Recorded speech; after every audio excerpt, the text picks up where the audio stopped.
Segundo libro de Reyes, capítulo 12. Yo le puse teniendo una perspectiva correcta. Teniendo una perspectiva correcta de algunas de las cosas. Ahorita vamos a ver algunas pautas que yo le voy a dar. Y me gustaba lo que estábamos cantando. Jesús, sé el centro de mi vida. Si Cristo, si Dios es el centro de nuestra vida, entonces todo, absolutamente todo, cambia de perspectiva. Ya no tenemos la misma perspectiva de ciertas cosas cuando Jesús es el centro de nuestra vida. Yo les decía a mis hermanos el jueves, el viernes que estuvimos ahí acompañando a la familia de nuestra hermana Bernabé, que no es lo mismo cuando una persona que no es creyente muere a cuando un hijo de Dios muere. Es completamente distinto. Tuvimos unos cultos de coronación extraordinarios, increíbles, que sí estábamos tristes, pero a la vez estábamos contentos, ¿no? La gente no sabía qué hacer, no sabía si aplaudir o llorar, y algunos aplaudían y lloraban, ¿no? Porque declarábamos la victoria de Cristo. Nuestra hermana está en la presencia del Señor. Nosotros no dudamos de dónde esté. No, ahí está en el purgatorio, quién sabe. No, nosotros no dudamos de dónde está. Ella está en la presencia de Dios 100%, estamos seguros. Y eso es una alegría. Y los hermanos decían, sí, gloria a Dios, ¿no? Ella ya está en la presencia del Señor. Es completamente diferente la perspectiva de la muerte, de cuando una persona parte a la presencia del Señor. Inclusive cuando fuimos al entierro, hermano, todo fue completamente diferente. Cuando estaban bajando a la hermana, leímos Apocalipsis, ¿no? Bienaventurados los que mueren en Cristo, porque descansan de sus trabajos, pero sus obras con ellos siguen. Es decir, enterrábamos el cuerpo de la hermana, pero su testimonio, ¿qué pasaba? Sigue con nosotros. Su testimonio de fidelidad, de vida, de persistencia, está con nosotros. Entonces, la muerte y toda perspectiva alrededor de nuestra vida cambia absolutamente. Aún la perspectiva de la enfermedad. Cuando alguien está enfermo no está desesperado, está confiando en Dios. Un creyente que está enfermo está confiando en Dios. Y hoy Dios nos va a hablar acerca de algunas perspectivas correctas que nosotros debemos de tener. Fíjese, la palabra de Dios dice que Joás comenzó a gobernar Judá durante el 7º año de reinado de Jehú de Israel. Ahora vamos a ver, recuerden, Joás ya se ha convertido en un hombre. Probablemente ya a la altura del relato que se nos está diciendo, probablemente él ya tiene unos 30 años de edad. ¿Qué sucedió antes de esos 30 años de edad? Bueno, fue coacheado por el sacerdote que le salvó la vida, ¿no?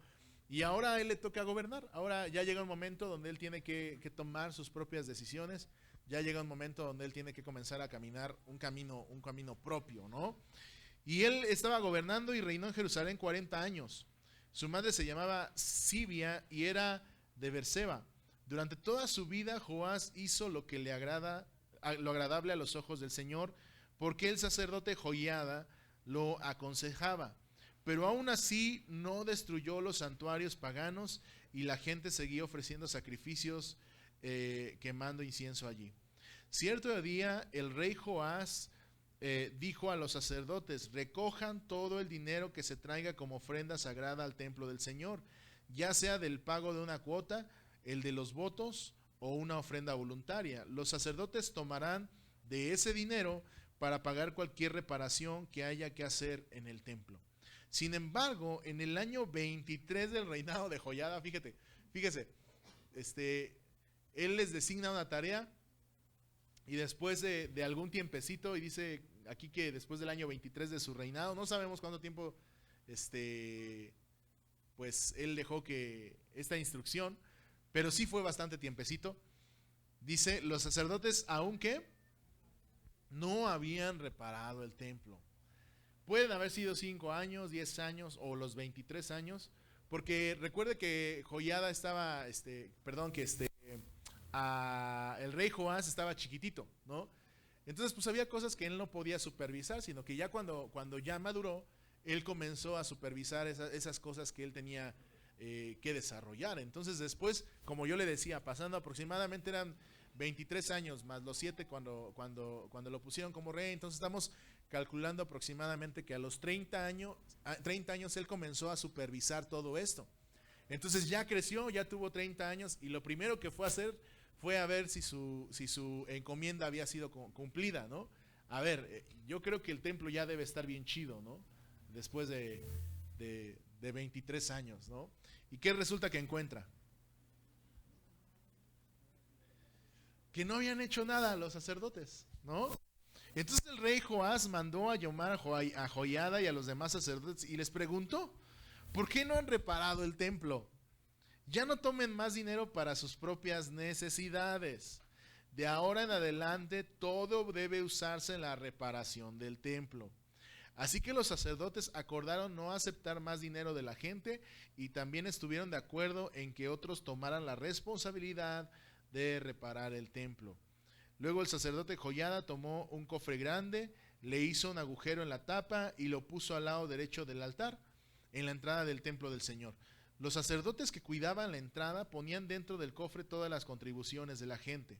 Cada vez que el cofre se llenaba, el secretario de la corte y el sumo sacerdote contaban el dinero que la gente había traído al templo del Señor y después lo metían en bolsas. Luego entregaban el dinero a los supervisores de la construcción, quienes a su vez lo usaban para pagarle a la gente que trabajaba en el templo del Señor, los carpinteros, los constructores, los albañiles y los picapiedreros. Y mire, ya estaban desde aquí los de picapiedra. No. Eran otros picapiedra, ¿va? También utilizaron el dinero para comprar la madera y la piedra labrada necesarias para reparar el templo del Señor y pagaron todo tipo de gastos relacionados con la restauración del templo. El dinero que se traía al templo no se usó para hacer copas de plata, ni despabiladeras, tazones, trompetas, ni otros objetos de oro o de plata para el templo del Señor. Se asignó a los trabajadores quienes lo utilizaron para hacer las reparaciones del templo. No fue necesario pedir cuentas de este dinero a los supervisores de la construcción porque eran hombres honestos y dignos de confianza. Fíjese que la Biblia diga eso de alguien es de verdad un elogio, ¿no? Era una persona honesta y digna de confianza. Sin embargo, el dinero que se recibió de ofrendas por la culpa y de ofrendas por el pecado no se llevó al templo del Señor, sino que se entregó a los sacerdotes para su uso personal. Bien, ya hemos hablado mucho acerca del dinero, pero la palabra de Dios nos vuelve a hablar acerca del dinero. Y la primera perspectiva correcta que tenemos que tener es una perspectiva correcta acerca de nuestro dinero, de los recursos que Dios nos ha dado. Ya no vamos a hablar de administración, ya no vamos a hablar de lo que hemos hablado anteriormente, ¿no? De ser buenos administradores, de ser buenos mayordomos. Esta mes, hermano, vamos a hablar acerca de una perspectiva correcta. ¿A qué me refiero con una perspectiva correcta? Me refiero a la manera en la que nosotros vemos el dinero. Si Cristo en nuestro corazón cambia la perspectiva que tenemos acerca de la muerte, si Cristo en nuestro corazón cambia la perspectiva que tenemos acerca de las enfermedades, también Cristo tiene que cambiar la perspectiva que tenemos acerca del dinero. Una vez más, la palabra de Dios nos habla de las finanzas, hermano. Los sacerdotes del Señor fallaron en su administración por no tener una perspectiva correcta del dinero. Después de 7 años de vacas flacas, podríamos decirlo así, finalmente llega la provisión de Dios. ¿Te imaginas? Durante 7 años, ¿quién gobernó? ¿Te acuerdas? Cuando Joás era bebé. Atalía, ¿te acuerdas? Creo que era la abuela malvada que vimos la semana pasada, que mató a todos sus nietos, y durante 7 años ella gobernó. Mientras ella gobernó, no había dinero para el templo del Señor, porque ella apoyaba la idolatría y todos los recursos iban hacia la idolatría. Entonces, ¿qué crees que pasó con estos sacerdotes durante esos 7 años? Se la vieron gruesas, ¿no? Por eso yo le puse aquí, fueron sus años de las vacas flacas, ¿no? Y después matan a Atalía, después Joás toma el cargo y Joás les encarga algo y les dice, ¿saben qué, sacerdotes? Reconstruyan el templo del Señor, por favor. Empiécenle ahorita, vamos a empezar a promover la adoración al Señor. Estaba el sacerdote Joiada, empezaron a promover la adoración a Dios y entonces empezó a haber circulación de dinero. Pero después que Joás crece, va a supervisar y ¿qué es lo que sucede?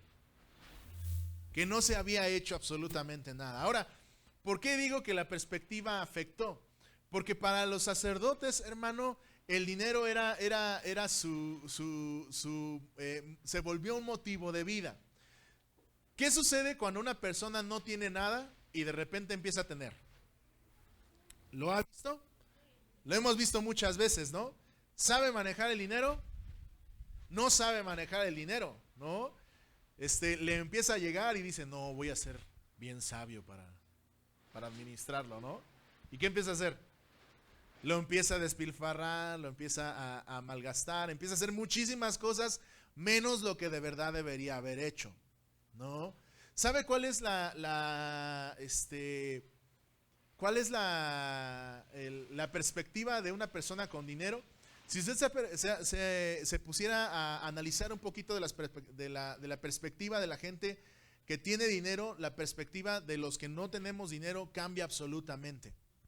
Porque no tenemos la misma perspectiva del dinero que una persona que tiene dinero. Una persona que no tiene dinero, ¿cómo ve el dinero?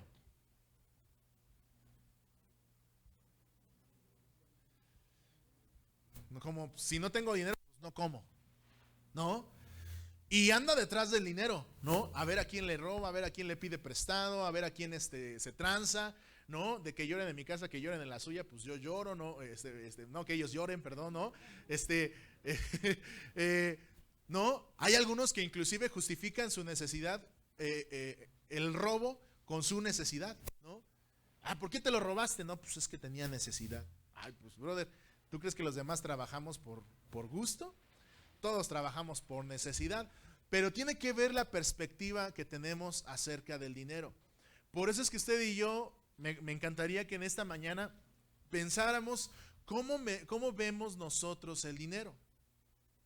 Porque de acuerdo a cómo nosotros vemos el dinero es cómo nos comportamos. El miércoles el Señor nos hablaba acerca de la idolatría y hay personas o hay cristianos que jamás se van a rendir o van a doblar una rodilla enfrente de alguna imagen, pero yo le aseguro que más de la mitad de los que estamos aquí presentes en este recinto, sí doblaríamos la rodilla a través de una imagen de Benito Juárez, ¿no? Yo le decía a los hermanos, ¿por qué? ¿Te encuentras allá afuera una estampita de San no sé qué llena de popó y la recoges? Pero te encuentras un Miguel Hidalgo lleno de popó y lo recoges, ¿no? Ay, todavía aguanta, lo limpias, así que ahorita lo gasto y ya me libro de él, ¿no? Perspectivas diferentes. Hay personas que dejan de venir a la iglesia con tal de conseguir dinero. Hay personas que abandonan a sus familias con tal de conseguir dinero. Y en México esto es real. Hay varones que, ya me voy vieja a los Uniteds, ¿no? Ahí te dejo para conseguir varo. Cuando tenga, vengo. ¿Y qué pasa? Nunca vuelve. Porque a él lo que le importa es el dinero. Hay personas que sí, no estoy diciendo que es general. Pero esa perspectiva que tenemos del dinero nos permite tener una idea clara de quiénes somos en realidad. Ahora, si tú eres cristiano, si tú eres creyente, la perspectiva que tenemos del dinero debe ser secundaria. En el tiempo de la palabra de Dios, de la Biblia, cuando se escribió, no había monedas. ¿Sabes qué era lo que la gente daba? Piedras de oro, plata, ¿no? Con eso comerciaban, con eso lo intercambiaban. Ah, ¿cuánto cuesta eso? No, pues 2 piedras de plata, ¿no? Y ya, o te lo pesaban, ¿no? Ese era lo que tú pagabas. ¿Por qué crees que la palabra de Dios dice que en el cielo las calles van a ser de oro? Todos, de acuerdo a la perspectiva que tenemos de dinero, lo interpretamos de una manera diferente. Si tú eres una persona avara, ¿qué vas a pensar?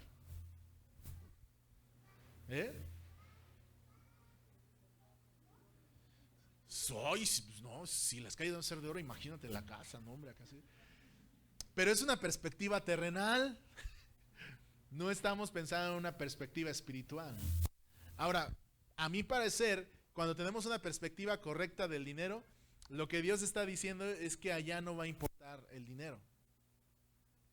Allá la riqueza va a ser tan común que va a estar tirada en la calle. Es decir, lo valioso no va a estar en tu bolsillo. Lo valioso, ¿dónde va a estar? En el pavimento, en la calle, ¿no? Porque lo valioso del cielo lo vas a tener en tu casa, que va a ser a Cristo contigo, que va a ser a tus hermanos contigo. Y no vamos a estarnos preocupando porque es que, ay, aquí no soy por la papa, brother, ¿no? ¿Cachas? Ahora esa es la perspectiva que nosotros tenemos que tener del dinero. Los sacerdotes dijeron, es ahora o nunca, ¿no? ¿Está cayendo? Pues órale, va, ahora sí, Diana, ¿no? Manches, hay que ponerle la reja a la casa, ¿no? Porque no sabemos cuánto va a durar esto, ¿no? Ahora sí, mija, los frijoles se acabaron, ¿no? Unos pollos, ¿no? Y ellos se encargaron durante ese tiempo ¿de qué? De vivir bien. Cuando la casa del Señor estaba tirada, ¿no? Y cuando Joiada está más grande, les dice, ¿saben qué? Ya no hagan eso. Ya no guarden ya no pongan ese dinero para sus necesidades. Hay que reconstruir el templo del Señor. Pero tampoco dice que les quitaron todo. Al final tú cachas que también les dicen que lo que a ellos les correspondía se los dieron, y lo que era de la iglesia también se los dieron. Entonces, esto es una perspectiva correcta del dinero. ¿Cómo vemos nosotros el dinero? ¿Cómo lo ves tú, hermano? Y piensa en tu corazón. ¿Cómo miro yo el dinero? ¿El dinero es mi motivo de vida? ¿Vivo para conseguir dinero? ¿El dinero lo es todo para mí?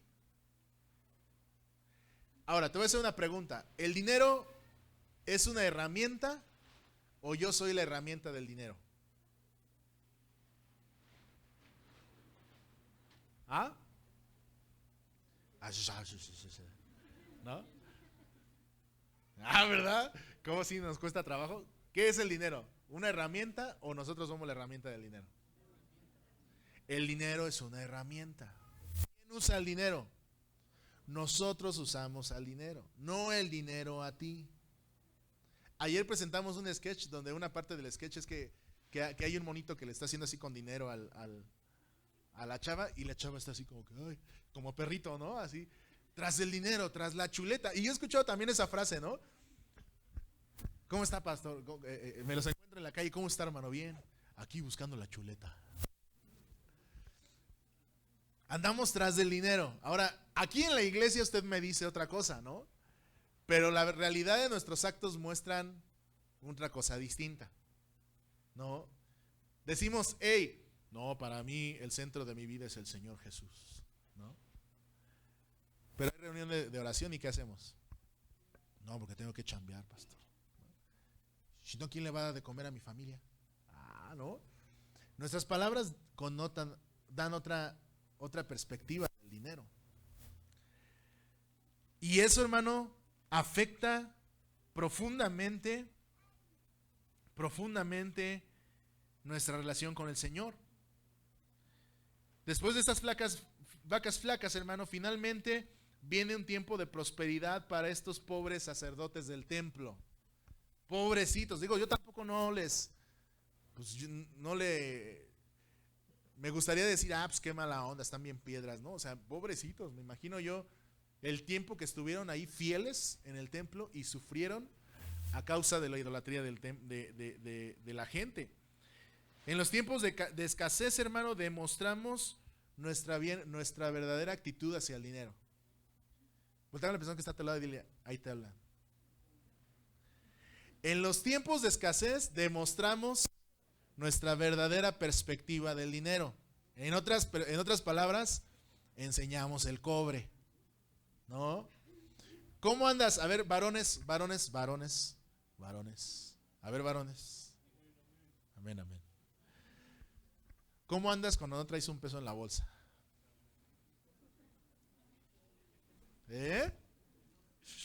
gozoso, gloria a Dios. ¿Cómo andas, no? Híjole, afecta nuestro carácter. ¿Y no que Cristo es el centro de tu vida? No. Damas, mujeres, damitas, ¿cómo andan cuando no hay dinero? ¿No? Órale, pues, muévete, pues vete ya a chambear, haz algo acá, ¿no?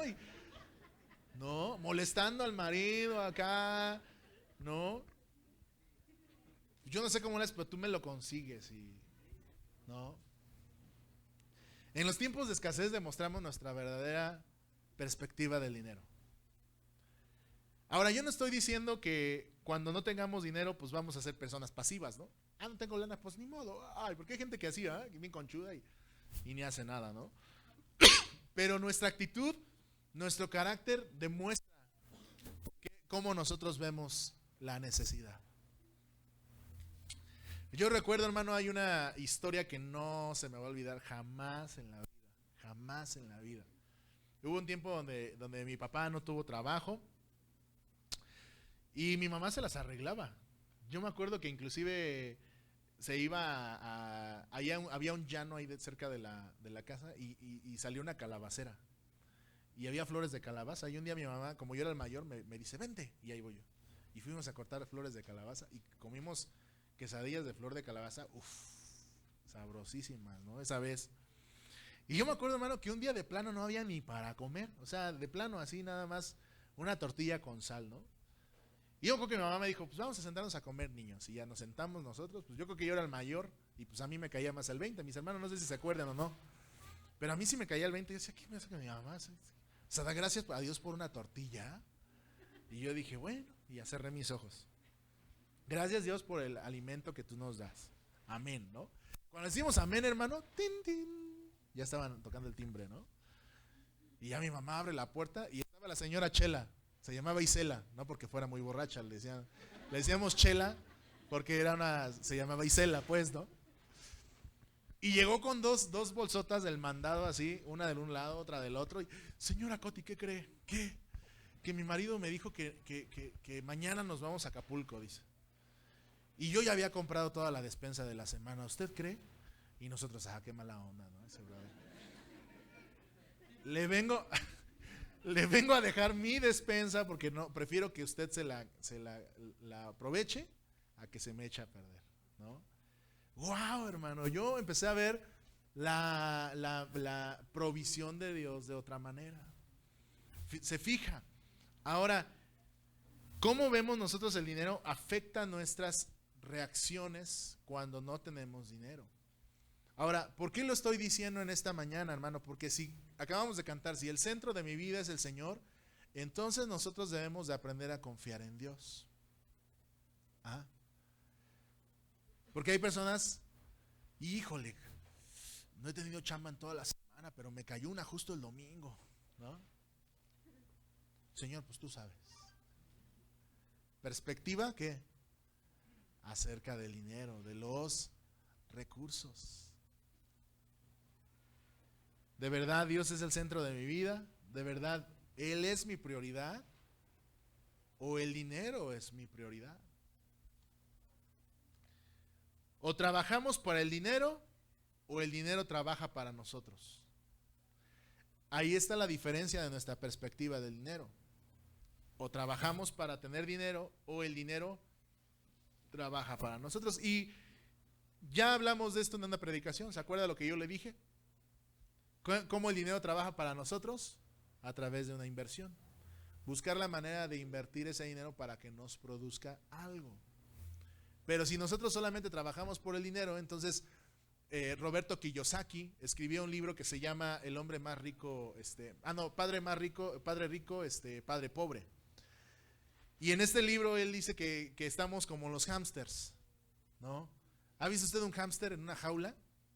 Se sube a su ruedita. ¿Y cómo está el hámster? ¿No? Ahí, ¿no? Corre. Voy a llegar, ya casi que llego. Y Roberto Kiyosaki dice, esa es la carrera del hámster, o sea, la carrera de la rata, le dice él, pero es el hámster. Cuando usted trabaja solamente para obtener dinero, para gastarlo, está como el hámster. Estamos corriendo ¿para qué? A ningún lado. A ningún lado, ¿no? Ya voy a cobrar mi quincena. No, que la quincena fue el miércoles, ¿verdad? Voy a irme a echar unos tacos, ¿no? Lo primero que hacemos que es gastar, gastar, gastar. Llega el fin de semana, pastor, ore al Señor porque me quedé sin dinero. No, ya te lo comiste en tacos, brother, ¿no? Porque no tenemos un objetivo a dónde vamos. El dinero tiene que tener un objetivo. El rey le había dicho a Joás le había dicho a los sacerdotes, hey, ¿qué? Agarren ese dinero ¿para qué? Arreglar el templo. ¿Sabe? Los sacerdotes eran bien mensos. Porque si hubieran sido inteligentes, si hubiesen sido buenos administradores, toman lo que les corresponde para su sustento y lo demás lo meten para la casa del Señor. ¿Quiénes iban a salir beneficiados de eso? Los sacerdotes. Claro que si hay un lugar bonito donde adorar a Dios, claro que si hay unas bancas chidas donde sentarte, claro que si hay un lugar donde la gente pueda asistir y sentirse cómoda para adorar a Dios, claro que más gente va a venir, pero ellos no pensaban en eso. ¿Ellos en qué pensaban? Barriga llena, corazón contento, ¿no? Y así estamos muchos de nosotros, hermano.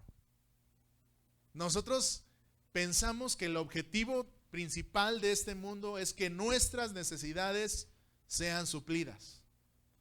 Y eso te está quitando perspectiva. ¿A qué me refiero con perspectiva? Tenemos que administrar nuestro dinero porque vamos hacia algún lado. ¿Sí me cachas? Ya no te voy a hablar del diezmo porque eso ya lo sabes tú. Ya no te voy a hablar de las ofrendas porque ya sabes tú que tienes que apartar un lugar, algo para tus ofrendas. Pero te voy a hablar de que hay una parte para suplir tus necesidades y otra parte para guardarla para algo. ¿Me cachas? O sea, si me dan 1,000 pesos el sábado, ¿qué hago? Supongamos que tú el sábado cobras. ¿Qué sucede ese sábado? ¿No? Yo tengo mi perspectiva correcta, ¿no? No me voy a comprar una moto. No es cierto, perdón. No es cierto, no es cierto. Si yo cobro mis 1,000 pesos el sábado, ¿no? Y yo tengo una perspectiva errónea del dinero, ¿qué hago con ese dinero? Ya me llevé a la familia, los tacos me gasté 500, ¿no? Luego, ¿qué más hago?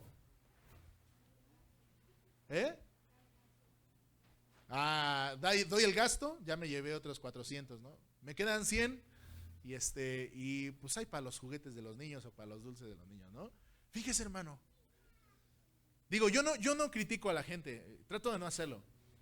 Pero yo tengo amigos que el 6 de enero se gastan 10,000 varos en los juguetes de los niños. 10,000 varos, sí, pedí un préstamo, pastor, porque para mis hijos lo mejor. Y todo el año endrogado por comprarle juguetes a los niños, ¿me cachas? Ahora, tienes que saber cuál es tu verdadera necesidad. Porque hay personas que, no es que yo quiero que mi hijo tenga lo que todos tienen, ¿no? Cómprale un Xbox al niño, ¿no? Pero si ya no tiene uniforme para la escuela. No, tú cómprale un Xbox porque no quiero que venga a sus amigos y se burlen de él, ¿no? O sea, estamos nosotros mal en perspectiva de dinero, estamos compitiendo con otras personas. Ahora, sí hay una parte que debemos de meter para nuestras necesidades, pero hay otra parte que yo te voy a aconsejar en esta mañana, guárdala. Guárdala. Hay otro libro muy bueno que yo te recomiendo que se llama El hombre más rico de Babilonia. En ese libro se da un consejo. Guarda el 10% de tus recursos durante un año. Guárdalo durante un año, ¿no?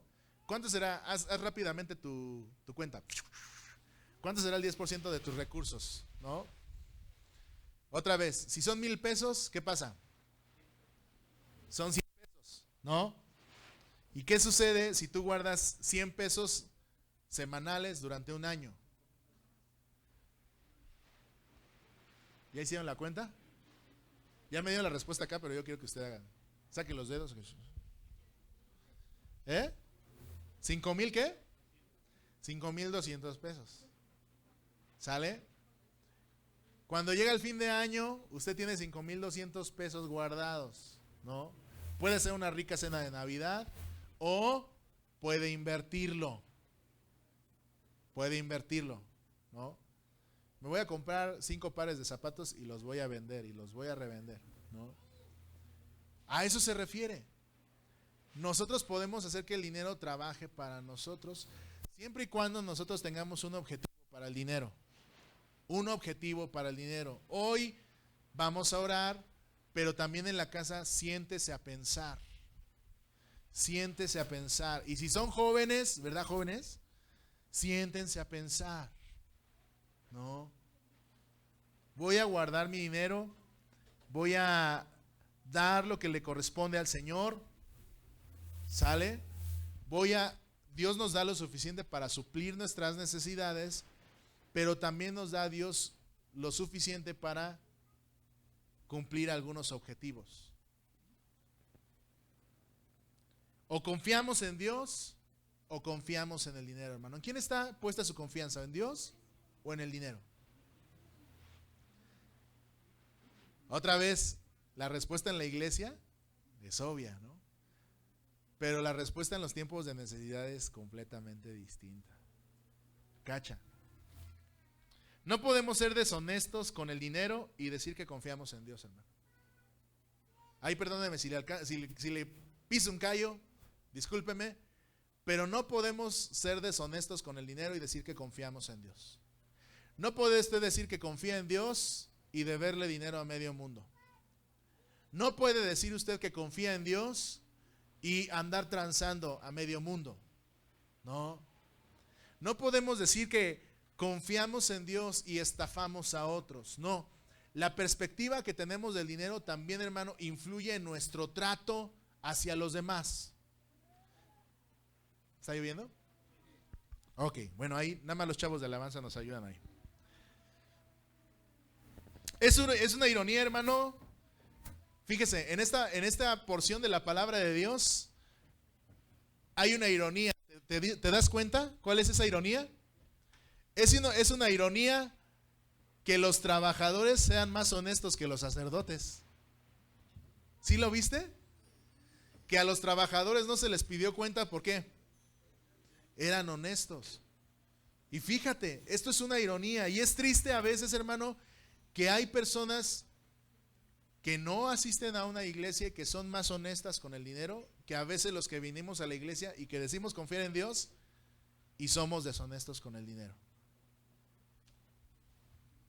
Es una ironía, pero yo creo que está en la palabra de Dios para decirnos algo a nosotros. No podemos ser deshonestos y aún así decir que confiamos en Dios. Dios nos da recursos para todo lo que necesitamos. Hermano, yo te lo firmo. Como Peña Nieto, ¿no? Te lo firmo y te lo sello. No hay una persona en esta iglesia que Dios no le dé lo suficiente para satisfacer sus necesidades. No lo hay. Entonces, ¿yo qué, pastor? Lo que sí hay son malos administradores. Eso sí hay, ¿no? Porque tú digas, Señor, ¿por qué no suples mi necesidad? Tu necesidad yo la suplo, pero un Xbox es una necesidad. ¿No? ¿Cachas la diferencia? Pero un iPhone de 20,000 varos es una necesidad. No. Ay, Señor, ¿por qué no me das si tú dices en tu palabra? Sí, para nuestras necesidades. ¿Cachas la perspectiva diferente del dinero? Vamos avanzando porque parece que nos va a agarrar aquí el diluvio. Gracias a Dios por la lona. Nunca nos había agarrado una lluvia aquí, pero yo le aseguro y le prometo que la lona aguanta. No se cae, ¿eh? Ya hemos estado aquí en los tiempos de oración y nos han caído así diluvios y no pasa nada, ¿no? No se preocupe usted. ¿Se fija una de las cosas que pasaron en este relato? El dinero se usó ¿para qué? Para lo que debía de haberse usado, ¿no? El dinero era para la construcción. ¿Y para dónde se usó? Para la construcción. Me encanta que la palabra de Dios dice en qué se usó. ¿En qué se usó? Para comprar la piedra, para comprar los materiales, para pagarle al carpintero, para pagarle al picapiedrero, para pagarle a todo el mundo. Y la Biblia también dice en dónde no se usó. ¿Sí lo leíste? ¿Para qué no se usó? Ajá, para hacer tazas de oro, para hacer trompetas, para hacer... O sea, ¿qué está diciendo la palabra de Dios? ¿Para qué se usó el dinero? Para lo que debía de usarse, es decir, no para lujos. Si a mí lo que me hace falta es un techo en la iglesia, no voy a tener al grupo de alabanza con trompetas de oro. ¿Me cacha? Eso es lo que la Biblia está diciendo. Ahora, aplícalo a tu vida, a tu familia, a tu persona. Si me hacen falta algunas cosas, ¿para qué es el dinero? Para suplir esas cosas. No para gastarlo en cosas que no son necesarias, ¿no? Porque a veces, hermano, queremos apantallar a la gente, apantallar a nuestros vecinos, apantallar a nuestros amigos, y la verdad, hermano, es que estamos por la calle de la amargura, ¿no? Traemos un iPhone de 20,000 varos y todo el mundo dice, ay, no manches, qué chido, bro, ¿verdad? ¿Sí? Píchate los tacos. No traigo lana. De hecho, ni cené ayer porque no tengo dinero, ¿no? ¿Sí ha visto gente así? Bien vestida, bien pipiris nice, pero tiene como 2 días que no come porque no tiene para comer. O sea, ¿quién piensa en eso, no? ¿Quién piensa en tener lujos cuando ni siquiera tus necesidades básicas están cubiertas? Piensa en eso. Si tú eres padre de familia, piensa en tus hijos, ¿no? A lo mejor a los hijos no les va a parecer muy bien lo que te estoy diciendo, ¿no? Porque a lo mejor el niño quería un Xbox, pero tú sabes que lo que le hacía falta, ¿qué era? Zapatos. Mira, aquí los reyes te trajeron unos tenis, carnal, ¿no? Los reyes acá. Porque es lo que necesitas. ¿Me cachas? Una perspectiva correcta del dinero. Número 2, una actitud correcta hacia las cosas de Dios. El olvido y el descuido del templo de Dios es un reflejo del descuido y lo lejos que estaba Judá de Dios. Nuestra perspectiva hacia las cosas de Dios, hermano, también hablan de nuestra relación con Dios. Si el templo de Dios estaba abandonado en Judá, ¿de qué era reflejo? Te lo acabo de decir. ¿De qué era reflejo? Del descuido del pueblo. Del descuido del pueblo. La actitud que tenemos hacia las cosas de Dios, hermano, indudablemente reflejan nuestra relación con Dios. Te lo vuelvo a repetir. La actitud que tenemos hacia las cosas de Dios indudablemente reflejan nuestra relación con Dios. Si tú y yo tenemos una actitud, ¿cómo lo podríamos decir? Como que no nos importa, pues, ¿no? ¿Cuál es nuestra relación con Dios? La relación con Dios no nos importa. Es decir, ni hay relación con Dios. No podemos decir que tenemos una relación correcta con Dios cuando no valoramos a la iglesia. ¿Ha escuchado gente que dice, no, pues yo creo mucho en Dios aunque no voy a la iglesia? ¿Ha escuchado eso? ¿No? Gente que dice, no, pues yo mi relación con Dios, sí, lo único que hago es no ir a la iglesia. No hay tal cosa. No hay tal cosa. Mira, hermano, una persona que no asiste a las reuniones de la iglesia, que no comparte con sus hermanos en Cristo, que no apoya a los ministerios de su iglesia, es una persona que no tiene una relación con Dios, que no nos engañe. Y si tú has pensado lo mismo, es exactamente lo mismo que tu amigo. Si tú has dicho, no, pues tiene razón, si no voy a la iglesia, pues con que llore en mi casa, no es cierto. La palabra de Dios hoy nos está diciendo que la actitud que tenemos hacia las cosas de Dios reflejan nuestra relación con Dios. Una persona que ama a Dios, una persona que tiene una relación con Dios continua, que de verdad ama a Dios, va a amar a su iglesia. ¿Cuántos matrimonios tenemos aquí, hermano? A ver. Supongamos que, a ver, aquí nos vamos de ejemplo. No, supongamos que el hermano Benji. Hay dos Benjis, para que no sepan de quién hablo. ¿No? Supongamos, hermano Benji, que llega una persona y le dice: oye, tu esposa me cae bien gorda, carnal, pero tú eres bien chido, ¿no? Seamos amigos. ¿Tú qué harías? ¿No? El hermano Benji dice que sí, allá dice que no. Decían. No, hermano, porque el hermano Blanquita le va a dar un cachetadón, ¿eh? ¿Qué haríamos nosotros? ¿Qué haríamos nosotros? Ustedes, esposas, ¿qué pasaría? Si llega una persona y te dice: oye, tu esposo me cae bien gordo, pero tú eres bien buena onda, ¿no?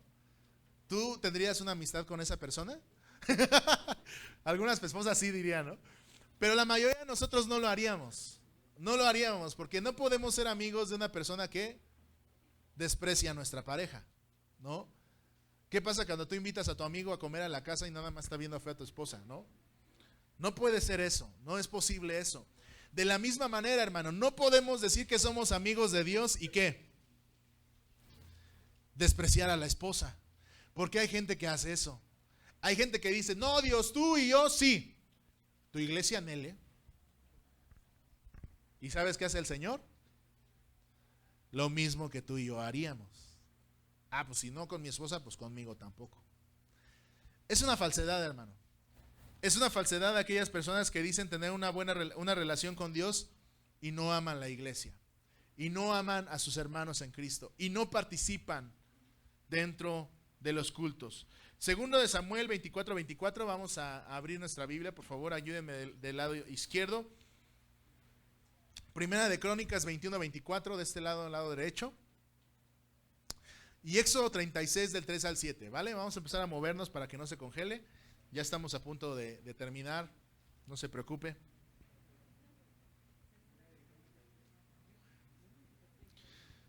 Segundo de Samuel 24:24, primer libro de Crónicas del 21, más dicho, capítulo 21, versículo 24. Éxodo 36 del 3 al 7.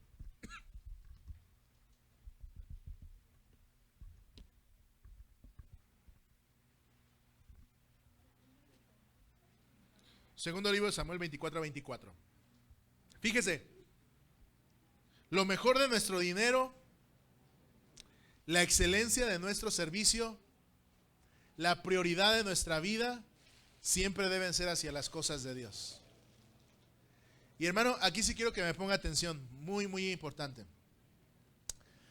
A veces pensamos que las cosas de Dios son secundarias, y yo me he dado cuenta de eso. Yo me he dado cuenta que para nosotros no es opción que nuestros hijos lleguen tarde a la escuela, ¿a poco no? Ellos tienen que llegar a tiempo a la escuela. Pero cuando se trata de llegar a la iglesia, ¿qué hacemos? Nos damos un chancecito, ¿no? Me he dado cuenta también, hermano, lamentablemente, que a veces también damos lo que nos sobra, ¿no? Lo último que tenemos de presupuesto, ahí lo aventamos, ¿no? Me he dado cuenta que en el servicio, hermano, también damos lo que nos sobra. No nos preparamos bien, espero que no, ¿verdad? Pero que no suceda que un maestro de discipulado, que no suceda que un maestro de niños, el sábado en la madrugada está preparándolo, ¿no? O que llega aquí y dice: pues ni lo leí, pero ahorita vemos qué sale, ¿no? Que no es posible que los chavos de alabanza tienen un canto que sacar y no lo saquen como deben, ¿no? Que no es posible que las chicas de artes estén aquí danzando y no se sepan los patrones, ¿no? Nuestra actitud hacia las cosas de Dios hablan de nuestra relación con el Señor. ¿Sabes? Si tú no eres capaz de aprenderte una canción en tu instrumento, no me digas qué horas, brother. No me lo digas. Porque no es cierto. No te voy a creer. Porque entre mayor relación que tenemos con el Señor, mayor es la excelencia que damos. ¿A poco no? Tienes una carga en tu corazón por hacer las cosas mejor. Tienes una carga en tu corazón porque todo salga bien, porque todo el mundo reciba el mensaje del Señor. ¿Cachas? Hay personas que dicen, no, pues el pastor, ¿por qué eso se dedica? No, hermano, trato de dar la excelencia a Dios porque amo a mi Dios. El día sábado, ayer, tuve el privilegio de dar una clase en un seminario, hermano. Y toda la semana me estuve preparando, ¿no? Y el jueves nuestra hermana Bernabé partió con el Señor. Pero una de las prioridades de mi ministerio es estar con nuestros hermanos, pero yo tenía también la responsabilidad del seminario. ¿Sabes qué pasó? Me desvelé. El jueves llegamos a la 1, 2 de la mañana, creo, Adrián, a la casa, porque estábamos en el velorio con la hermana. Para dar mi clase para los pastores, ¿no? El viernes lo mismo. Llegamos a las 5 de la tarde y desde las 6 de la tarde hasta las 2 de la mañana preparando la clase para los pastores, ¿no? Preparando lo que tenemos que hacer aquí. No porque me dé nada, hermano. No me dan nada. Si yo te dijera, oye, ¿sabes qué? Es que de seguro ya le dan su dinero al pastor. No es cierto, hermano. Es mero amor al arte, ¿eh? Pero yo quiero que tú entiendas esto. Que tu actitud a las cosas de Dios hablan de tu amor a Él. ¿Sí me cachas? ¿Cómo puedes decir que amas a alguien y no darle lo mejor de tu vida? Como marido, si amas a tu esposa, ¿no tratas de darle lo mejor? O esposas, si aman al marido, ¿no tratan de darle lo mejor de su vida? Eso es amor. En las cosas de Dios es lo mismo. Yo tengo que darle mi excelencia, no lo que me sobra, no lo último. ¿Recuerda cuando el Señor Jesús estaba viendo cómo la gente echaba sus ofrendas? Y dice, todos dan ¿qué? Lo que les sobra. Pero esta dio más que todos. ¿Por qué? Dio todo lo que tenía. Y como te lo digo, ya hablamos de dinero. No estoy hablando solo de dinero. Estoy hablando de tu tiempo también. ¿Le das lo que le sobra al Señor? ¿Lo que te sobra al Señor? ¿No? Primero mi chamba, después mi familia, después esto y ay, Señor, ay, mañana ya oro. Tú sabes, ¿no? Lo que nos sobra del tiempo. ¿Qué dice ahora? Ahora sí, ayúdenme en las lecturas, ya casi nos vamos. Segundo de Samuel 24:24. Fuerte, fuerte, fuerte.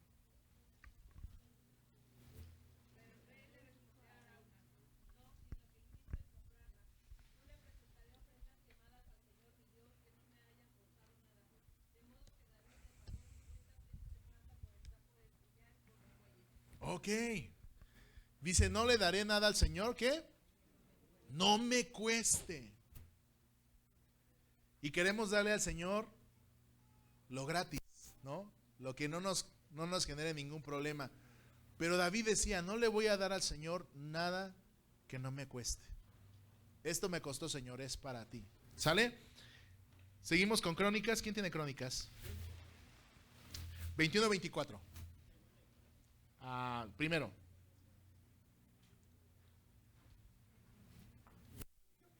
Fuerte, fuerte.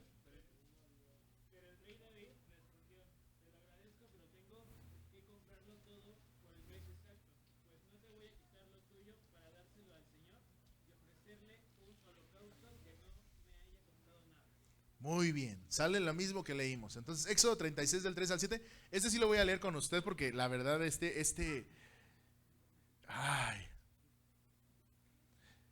Yo le estoy pidiendo al Señor que seamos como en Éxodo 36.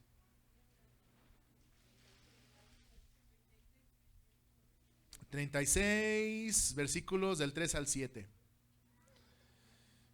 Ok, lo vamos a leer, lo voy a leer con, mira. Dice Éxodo 36:3.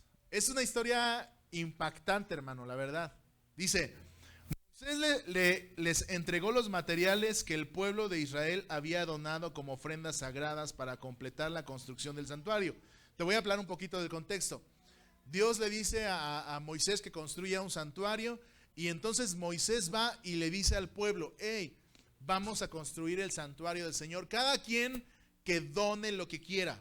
Moisés dijo: cada quien regale lo que quiera. Entonces dice la palabra de Dios que la gente empezó a donar, y de repente Moisés lleva el material al templo, y dice aquí: sin embargo, el pueblo seguía entregando ofrendas adicionales cada mañana. No solamente se habían conformado con un día, sino que cada mañana seguían donando ofrendas adicionales. Finalmente, los artesanos que trabajaran en el santuario dejaron su labor y fueron a ver a Moisés y le dijeron: la gente ha dado más de lo necesario para terminar la obra que el Señor nos ha ordenado hacer. Imagínese, hermano, me encantaría que pasara. ¿Dónde está el hermano Robert? Me encantaría, hermano Robert, que un día el hermano Robert deje de aquí su pala y me vaya a ver corriendo y diga: pastor, dígale a la gente que deje de traer material, porque ya estamos, parecemos aquí tabiquera, ¿no? Parecemos aquí sí, tienda de materiales, ya estamos atiborrados, que ya no traigan más. ¿Cacha? La actitud de un pueblo que le da lo mejor al Señor. Ahora, no estoy diciendo, hermano, que tenemos que quedarnos sin nada. Ya te lo dije en un principio, el principio de administración.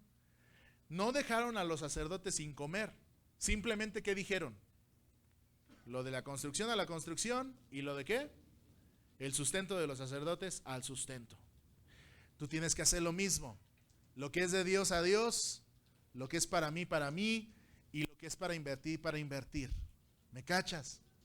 ¿Sí estás aquí conmigo? ¿Sí? ¿O ya te dormiste? Si ves que alguien te está durmiendo, yo te autorizo a darle un zape celestial. No, no es cierto. No, porque ya le están pegando y ni siquiera estaba dormido.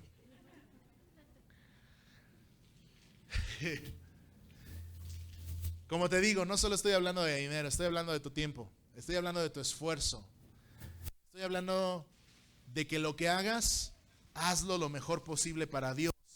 Entonces Moisés dio una orden y se envió el siguiente mensaje a todo el campamento: hombres y mujeres, no preparen más ofrendas para el santuario, ya tenemos lo suficiente.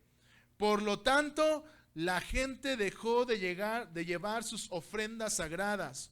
Sus contribuciones fueron más que suficientes para completar todo el proyecto.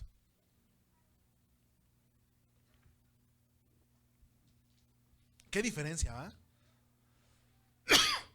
¿Cuál es la diferencia entre el relato del Éxodo y lo que estamos leyendo en Reyes? Pregúntate, ¿cuál es la diferencia?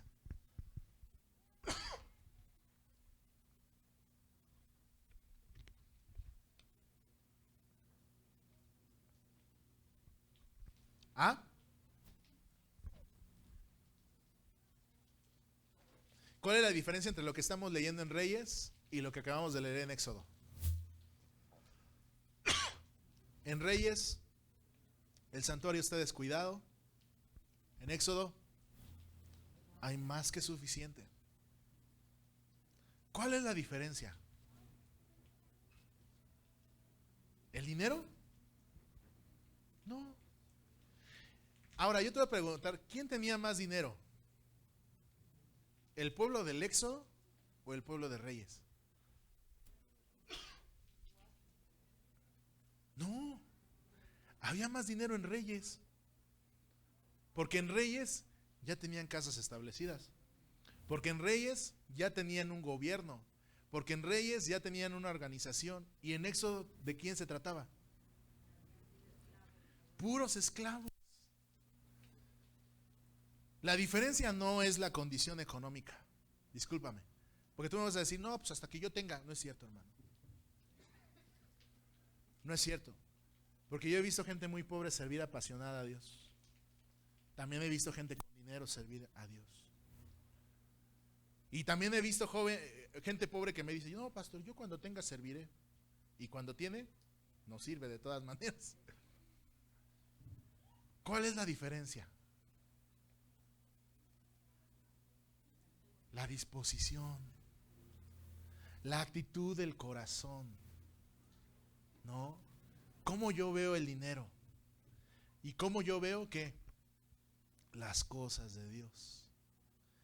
Ahora te voy a preguntar en esta mañana, ayúdame, David.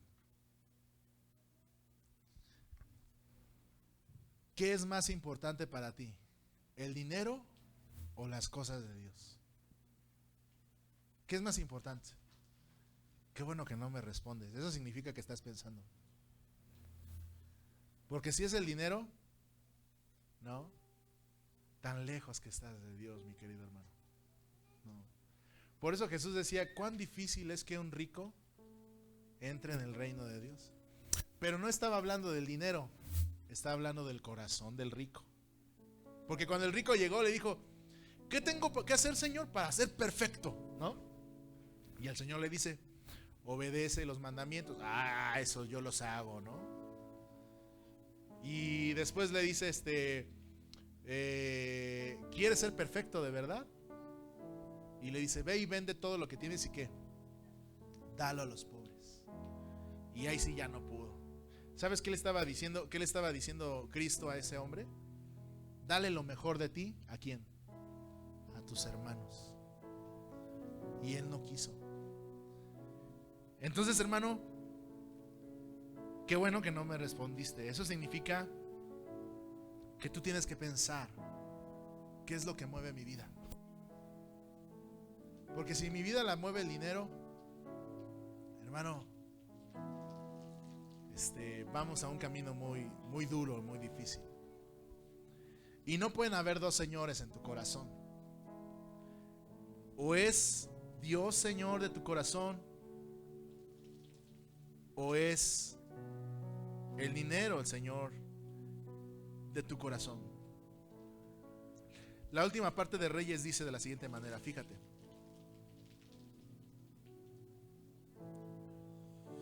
En esos días el rey Hazael de Aram entró en guerra contra Gad y la tomó luego que se dirigió a atacar a Jerusalén. Entonces el rey Joás recogió todos los objetos sagrados de Josafat, Joram y Ocosías, los reyes anteriores de Judá.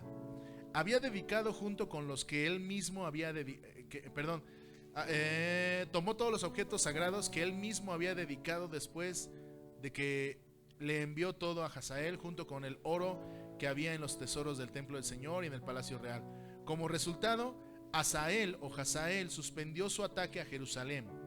Los demás acontecimientos del reinado de Joás y todo lo que hizo están registrados en el libro de la historia de los reyes de Judá. Ahora bien, los funcionarios de Joás, y esto es lo más terrible, hermano, los funcionarios de Joás conspiraron contra él y lo asesinaron en Milo, rumbo a Sila. Los asesinos eran consejeros de confianza y se llamaban Josacar, hijo de Sinat, y Josabad, hijo de Somer. Joás fue enterrado con sus antepasados en la ciudad de David. Luego su hijo Amasías lo sucedió en el trono. Una perspectiva correcta del dinero y una perspectiva de las cosas correctas de las cosas de Dios. Cuando yo leí este texto, hermano, el final de Joás me dio tristeza, ¿no? Como un niño que Dios había rescatado de la muerte, como un niño que había vivido la mayor parte de su vida, terminó asesinado. ¿Te preguntas lo mismo? O sea, yo pensé que al final de la historia de Joás, Dios iba a decir, pues Joás fue feliz para siempre y vivió feliz para siempre, ¿no? Pero termina en un asesinato. Me puse a investigar. Y fíjate, es triste el final del rey Joás. Fue rescatado de la muerte a causa de una tía que arriesgó todo para salvarlo. Tuvo un extraordinario amigo llamado Joiada que lo cuidaba y lo aconsejaba. Quizá todo lo bueno que hizo durante su gobierno se debió a su buen consejero. ¿Te acuerdas quién era su consejero? Joiada. Lamentablemente, pues Joás siguió a medias la palabra del Señor, ¿no? Sí, acabó con ciertas cosas de la idolatría, pero dejó otras por allí. Permitió la idolatría en los lugares altos. Y fíjate, la última parte del relato me habla de la perspectiva de Joiada de las cosas de Dios. ¿Viste? ¿Qué hizo Joiada cuando se vio en un problema? Ya lo leímos al final. ¿Qué hizo Joiada? ¿Ah? Léelo. Ahí en Segunda de Reyes 12. ¿Qué hizo al final? Hazael era el rey de Siria, ¿no? Y le dijo, te voy a invadir, Joiada. ¿Y qué hace Joás? ¿Qué hace Joás?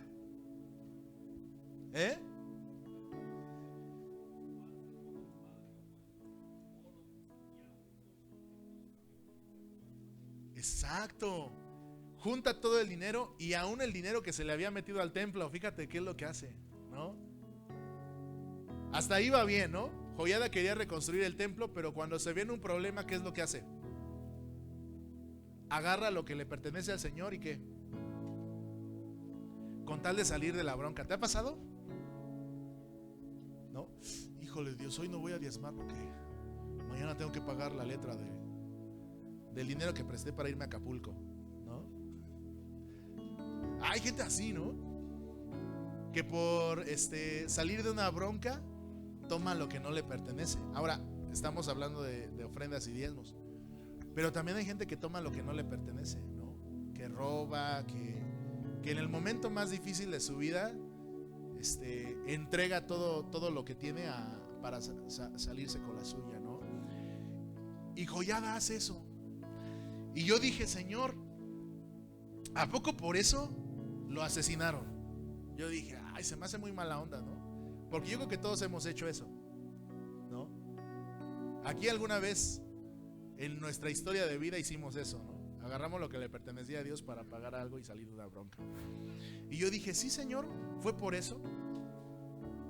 Pero fíjate que es lo más tremendo, ¿no? Segunda de Crónicas 24, 17 al 26 nos va a dar la respuesta. Segunda de Crónicas 24, 17. Chécalo.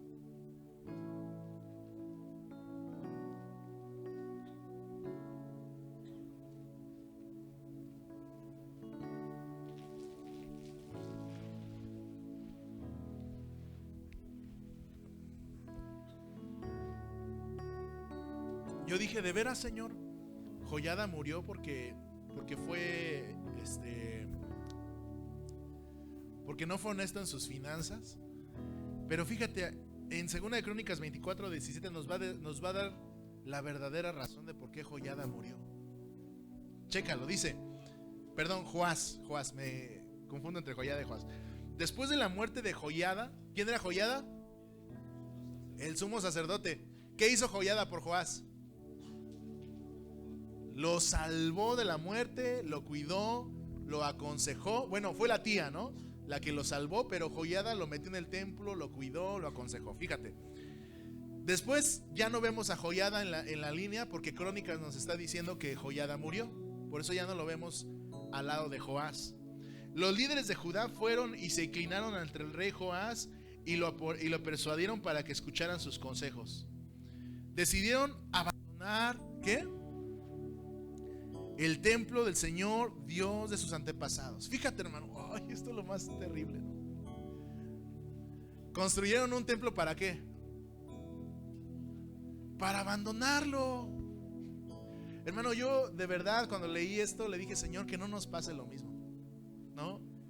Que no nos pase que ya esté bien construido este templo, que tengamos un techo bien chido y que nadie venga. Prefiero 1000 veces este clima, que estés ahí muriéndote de frío, pero que estemos hambrientos de la palabra de Dios, ¿no? Aún si lo que tenemos aquí se cae y viene un terremoto y nos juntamos ahí en el patio y ahí nos congregamos, eso no importa, ¿no? Entonces fíjate cómo la perspectiva correcta del dinero tiene que ver con lo material. ¿Qué es lo más importante en esta iglesia? ¿Las paredes o tú? Nosotros. Voltea con el pastor que está a tu lado y dile: hermano, qué bueno que estás aquí, hermano. Porque no me gustaría tener todo este espacio y estar yo solito aquí parado, ¿no? Fíjate, hermano, qué tremendo. Arreglaron el santuario y lo abandonaron. Y todavía que lo abandonaron, cuando viene Hazael, lo dejan vacío, ¿no? Rindieron culto a los ídolos y a los postes dedicados a la diosa Cera. A causa de este pecado, el enojo divino cayó sobre Judá y Jerusalén. Sin embargo, fíjate, Dios estaba enojado. Sin embargo, el Señor envió profetas para que el pueblo se volviera a Él. Los profetas advirtieron al templo, pero aún así ellos no quisieron escuchar. No, yo estoy bien. Pastor, usted dice una cosa, pero yo estoy bien, ¿no? Pues el pastor dice eso porque ni chambea. Es que pues el pastor dice eso porque pues no atiende, no ve mi familia las necesidades que tiene, ¿no? Y Dios manda gente o profetas o pastores. Esto es un profeta, alguien que te habla de parte de Dios, para que tú entiendas qué es lo verdaderamente importante. Cuando iniciamos el año todos chillamos, ¿no? Y dijimos: ay, sí, ya voy a amar más a mis hijos y acá. Y lo más importante son mis hijos y mi pareja. ¿Te acuerdas en la predicación que hablamos? ¿Y qué pasaron estas 2 primeras semanas de enero? Volvimos a lo mismo, ¿a poco no? A lo mismo. Pero Dios manda otra vez profetas. El pueblo no quiso. Entonces el Espíritu de Dios vino sobre Zacarías. ¿Hijo de quién? De Joiada. Yo creo que este vato era. Yo dije: no, este brother es compadre de Joás, ¿no? Casi hermanos. Porque Joiada era el consejero, casi padre de Joás, ¿no? Se puso de pie delante del pueblo y dijo: esto dice el Señor. ¿Por qué desobedecen los mandatos del Señor e impiden su propia prosperidad? Ay, esta frase es preciosa, ¿no? ¿Sabes que yo estoy en contra del evangelio de la prosperidad? No porque no crea que Dios quiere prosperarnos, sino porque yo creo que es un error poner más fe en las cosas materiales que en Dios. Pero este texto, ¿sabes qué me está diciendo? Que Dios sí quiere prosperarnos. ¿Pero qué está diciendo? Zacarías gritó: ¿por qué desobedecen los mandamientos de Dios? E impides ¿qué? Tu propia prosperidad. ¿Sabes por qué Dios no nos bendice? Porque no somos obedientes. Porque tenemos una distorsión del dinero. Porque hemos puesto en primer lugar las cosas del mundo en lugar de las cosas de Dios. Porque perseguimos las bendiciones en lugar de poner en primer lugar el reino de Dios y su justicia. ¿Sí cachas? Y Dios tiene que levantar a Zacarías y decirle, ¿no? Hey, Joiada, te está yendo mal porque estás haciendo las cosas más carnal, ¿no? Ustedes han abandonado al Señor y ahora Él los ha abandonado a ustedes. Entonces los líderes trataron de matar a Zacarías. ¿Sale? Y me impacta este texto, porque puedes imaginártelo. Yo creo que sería bueno para hacer películas, ¿no? Pero me gusta imaginarme la Biblia, ¿no? Cuando los líderes del pueblo tratan de matar a Zacarías, dicen: no, vamos a matarlo porque él dice que no prosperamos porque somos desobedientes a Dios. ¿Qué es más fácil, matar al profeta o corregir tu error? Pues matar al profeta, ¿no? Y van y lo corretean. Y yo creo que Zacarías se mete ahí con Joás y dice: no, el rey me va a echar la mano, ¿no? Porque mi papá le ayudó, porque mi papá estuvo con él. Y se mete. Y fíjate, cuando está detrás de Joás, el rey Joás ordenó ¿qué? ¿Vas leyendo conmigo?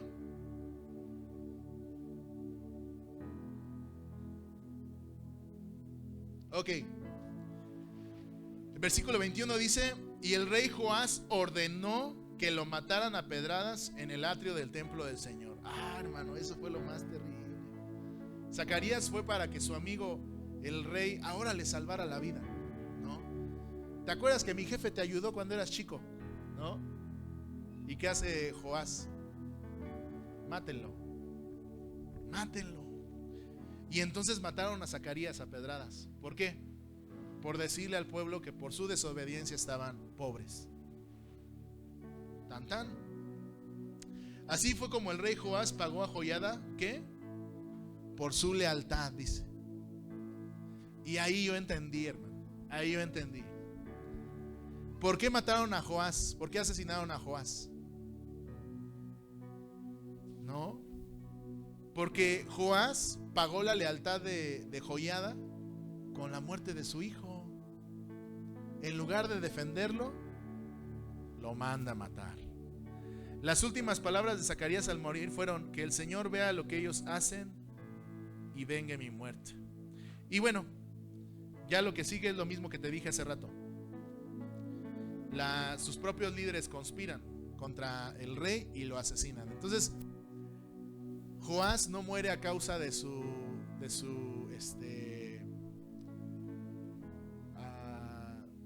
su manera, es que se me fue la palabra, de su deshonestidad.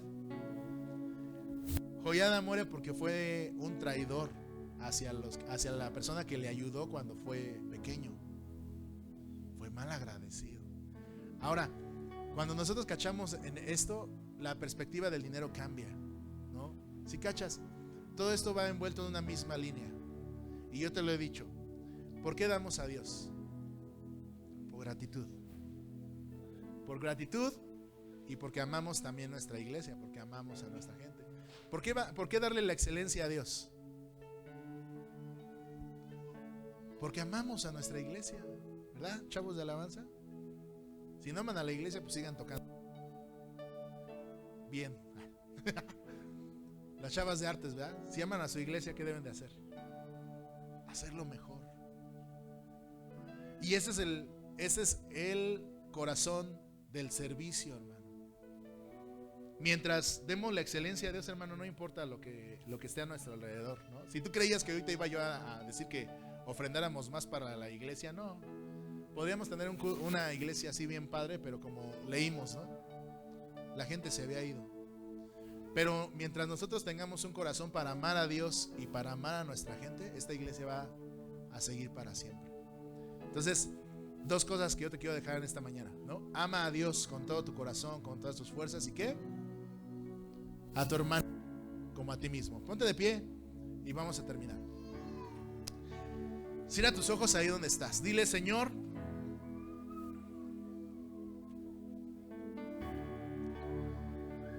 queremos tener una perspectiva correcta de las cosas materiales, Señor. Sabemos que son importantes, pero no es lo más importante en nuestra vida, Señor. Sabemos que lo más valioso para esta iglesia no es el auditorio, sino su gente, Señor.